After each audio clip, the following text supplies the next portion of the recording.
샬롬, 하나님과 동행하는 새벽기도회 달라스 임마누엘 교회 권성철 목사입니다.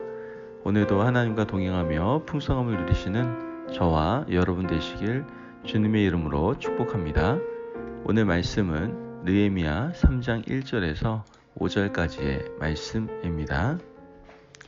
그때 대제사장 엘리야십이 그의 형제 제사장들과 함께 일어나 양문을 건축하여 성별하고 문짝을 달고 또 성벽을 건축하여 한메아 망대에서부터 하나넬 망대까지 성별하였고, 그 다음은 여리고 사람들이 건축하였고, 또 그 다음은 이므리의 아들 삭굴이 건축하였으며, 어무는 하스나의 자손들이 건축하여 그 들보를 얹고 문짝을 달고 자물쇠와 빗장을 갖추었고, 그 다음은 학코스의 손자 우리아의 아들 무레못이 중수하였고, 그 다음은 무세사벨의 손자 베레기야의 아들 무술람이 중수하였고, 그 다음은 바하나의 아들 사독이 중수하였고, 그 다음은 드고아 사람들이 중수하였으나 그 귀족들은 그들의 주인들의 공사를 분담하지 아니하였으며. 아멘. 하나님의 말씀입니다. 여러분, 그 기업이나 이 검찰 같은 조직들을 보면요, 수장에 따라서 그 라인들이 이렇게 갈리기도 하고 새로 세워지는 것을 우리는 보게 되죠. 물론 대통령이 새롭게 세워져도 마찬가지 아닙니까? 그 밑에 있는 참모들이 새롭게 세워지지 않습니까? 수장이 바뀜에 따라서 함께 경질될 때도 있고, 또 새롭게 조직이 구성되는 것을 우리는 뉴스를 통해서, 또한 우리가 살아가는 그 사회의 모습을 통해서도 잘 볼 수가 있죠. 이렇게 수장이나 리더가 바뀜에 따라서 조직이 새롭게 구성되는 것은 뭔가 빠른 시일 내에 조직을 장악하고 조직의 문화를, 또한 그 흐름과 분위기를 수장이나 리더의 뜻에 따라서 바꾸어 가려고 하는 그러한 의도를 가지고 그렇게 행하는 것을 우리는 볼 수가 있게 되는 것이죠. 여러분, 그렇다면 하나님께서 주인 되시는 교회의 모습은 어떠해야 할까요? 여러분, 하나님께서 주인 되시는 교회는 하나님이 선택하고 정하신 사람들이 함께 뜻을 맞춰 일하는 곳이 바로 교회예요. 리더의 생각에 따라 원하는 사람을 세울 수도 원치 않는 사람을 정리해서도 안 되는 곳이 바로 교회다라는 것이죠. 왜 그렇습니까? 교회는 하나님께서 주인 되시고 머리가 되시는 곳이기 때문에 그래요. 우리는 하나님의 백성으로서 우리에게 부탁하신 바를 이루어가는 지체들이에요. 인간적으로는 좀 마음에 들지 않는 사람이어도 하나님이 세우신 분이라는 마음을 가지고 더디더라도 우리는 함께 일을 하며 나아갈 수가 있어야 된다는 것이죠. 오늘 우리가 읽은 본문을 보면 그런 의미에서 느헤미야가 아주 특별한 사람이었다라는 것을 알게 되죠. 느헤미야는요, 3차 포로 기환의 대표자였습니다. 하지만 성경은 이 느헤미야가 함께 데려온 사람들의 이름을 언급하고 있지 않아요. 느헤미야가 누굽니까? 페르시아 왕의 총애를 받던 왕의 술 맡은 관원장이었어요. 지금 시대에 직책으로 보면은 대통령의 비서실장 이 정도의 위치였어요. 굉장히 높은 위치에 있었다고요.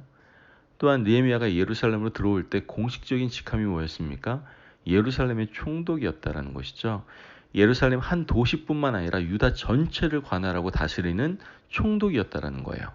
그런데 성경을 보면 아무리 봐도 이 느헤미야가 자신의 조직을 데리고 귀환하지 않았다라는 거예요. 왜 그랬을까요? 몰라서 그랬을까요? 그렇지 않습니다. 느헤미야가 얼마나 똑똑한 사람이었는데요.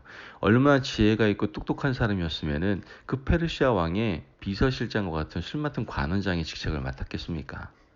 이 느헤미야는 성벽을 쌓아야 되고 또 성문을 달아야 했는데 이 일은 본인이 데려온 사람들과 함께 할 수 있는 일이 아니다는 걸 알고 있었던 거예요. 그곳에 먼저 와 있었던 포로 귀환자들과 원주민들이 성벽을 쌓고 성문을 달아야 되는 일이었다는 걸 느헤미야는 잘 알고 있었던 것이죠. 그 이유 때문에 이 느헤미야가 3차 포로 귀환자를 이끄는 대표자로 왔지만 핵심 세력, 자기의 라인들을 데리고 오지 않았던 거예요. 그가 가져온 것은 뭐였습니까? 나무, 즉 목재였어요.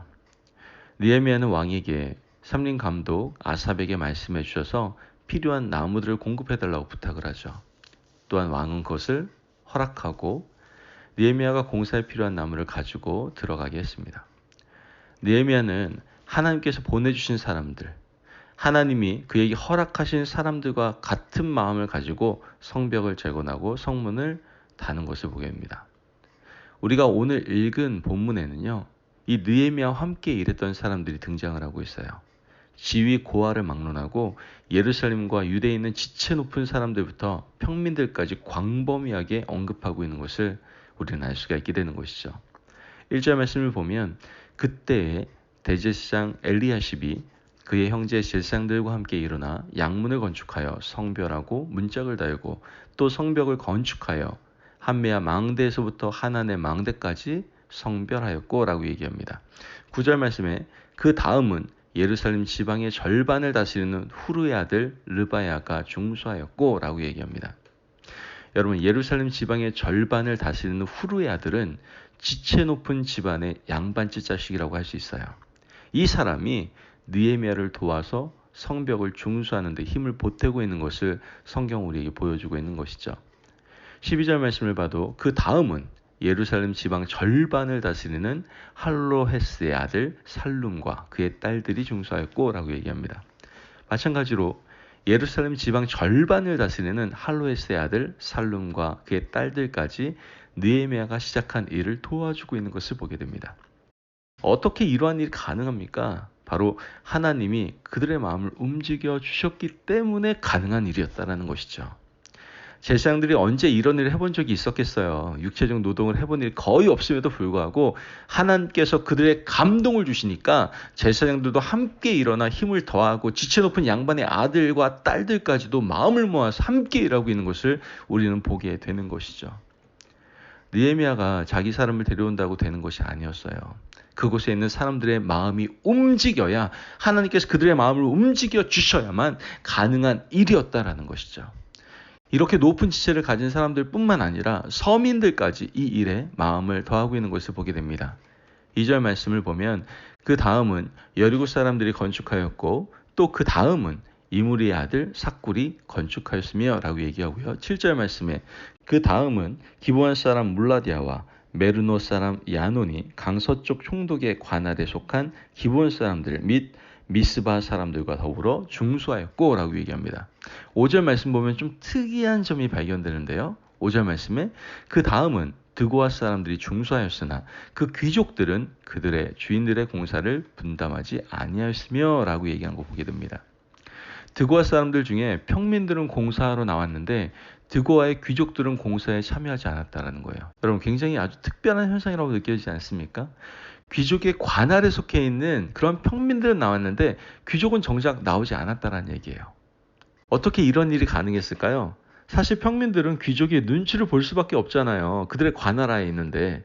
그런데 귀족들은 일하러 오지 않았는데 평민들은 나와서 일했다는 거, 이게 가능한 겁니까? 이것을 어떻게 설명할 수가 있는 것이죠? 여러분, 인간의 논리로는 설명할 수가 없는 거예요. 하나님께서 드고아 사람들의 마음을 움직여 주셨기 때문에 가능했다라는 것을 우리는 다시 한번 보게 되는 겁니다. 사실 이 드고아에 있는 귀족들은요, 암몬 사람 도비아와 연결되어 있는 사람들이었잖아요. 따라서 드고아의 귀족들은요, 암몬 사람 도비아의 눈치를 보느라 일하러 나올 수가 없었던 거예요. 그러나 평민들은 도비아와 상관이 없었기 때문에 나와서 일을 도왔던 것이죠. 그러므로 오늘 느헤미야가 행한 이 일이 우리에게 주는 놀라운 교훈이 있어요. 그것은 무엇입니까? 하나님의 사람들은 교회에서나 세상에서나 우리 주변에 있는 모든 사람들을 하나님이 우리에게 보내주신 사람이라고 우리는 생각할 수 있어야 된다는 거예요. 제발 우리의 호불호를 따져서는 안 된다는 거예요. 내가 좋은 것, 내가 싫어하는 사람, 이런 게 있으면 안 된다는 거예요. 마음에 드는 사람은 하나님의 좋은 선물로 우리는 생각할 수 있어야 되고, 불편한 사람들은 하나님이 나에게 주신 더 좋은 선물로 생각할 수 있어야 된다라는 것이죠. 제가 짧은 인생을 살았지만 깨닫게 되는 것이 있습니다. 저를 성장케 했던 중요한 사람들은요, 물론 제가 좋아하는 사람들도 저에게 좋은 영향을 주고 저를 성장하는 데 도움을 줬죠. 하지만 오히려 불편한 사람, 저를 싫어하는 사람들이 저를 더 성장케 해주는, 저를 다듬어주는, 저의 모난 데를 이렇게 다시 한번 부드럽게 만들어주는 그런 역할을 했다는 것을 깨닫게 됩니다.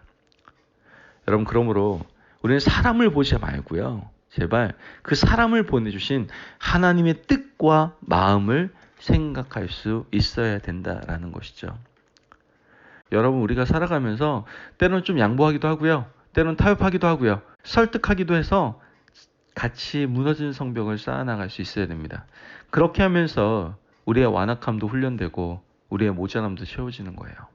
우리가 이 세상을 살아가면서 마음에 맞는 사람을 평생 몇 사람이나 만나실 것 같습니까? 우리는 수십 년을 살아가면서 우리의 마음과 일치하지 않는 사람들을 무진장 많이 보게 됩니다.